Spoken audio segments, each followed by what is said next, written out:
Hello guys, good morning and welcome to my mini blog. সকালবেলা ঘুম থেকে উঠে পড়লাম, উঠে স্নান করে পুজো দিয়ে নিলাম। পুজো দেওয়ার পর প্রসাদ খেয়ে নিলাম। প্রসাদ খাওয়ার পর এদিকে দেখতে পাচ্ছি চকলেট বক্সটা, এটা আমার বর কালকে রাতে নিয়ে এসেছিলো, তো এখান থেকে একটা চকলেট খেয়ে নিলাম। চকলেট খাওয়ার পর চলে এসেছি রান্নাঘরে, আর এদিকে ভাত বসিয়ে দিয়েছি, একদিকে ডিম সেদ্ধ বসিয়ে দিয়েছি, আর এখানে দেখতে পাচ্ছি সিম আলু কেটে রেখে দিয়েছি, এখানে মুসুরির ডালটা সেদ্ধ বসিয়ে দিয়েছি।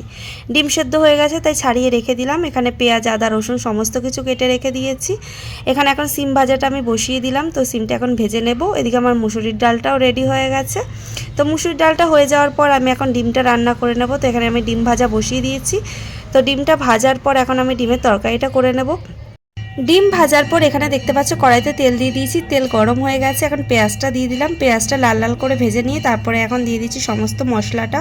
তো মশলাটাকে এখন ভালো করে কষিয়ে নিচ্ছি। কষিয়ে নেওয়ার পরে এখানে দেখতে পাচ্ছ জল দিয়ে ডিমটা দিয়ে দিলাম।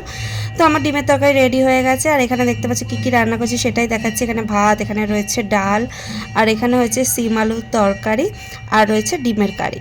তো রান্নাবান্না শেষ করে আমি এদিকে গ্যাসটা মুছে নিলাম সুন্দর করে। তো গ্যাস মুছে নেওয়ার পরে দুপুরে খাওয়া দাওয়া করে নিয়েছি। খাওয়া দাওয়া করে রেডি হয়ে নিলাম। রেডি হওয়ার পর চলে এসেছি দেখতে পাচ্ছ স্মার্ট বাজারে। স্মার্ট বাজারে কিছু জিনিস কেনার ছিল ঘরে, তো সেখানে এসেছি। তারপরে বাড়িতে চলে এসেছি, বাড়িতে এসে সন্ধে দিয়ে নিলাম। সন্ধে দেওয়ার পর রাতের ডিনার বানিয়ে নিলাম। ডিনার বানিয়ে খাওয়া দাওয়া করে শুয়ে পড়লাম। তো ভিডিওটা কেমন লাগলো জানিও, ভালো লাগলে লাইক কমেন্ট শেয়ার করে দিও। তো চলো টাটা।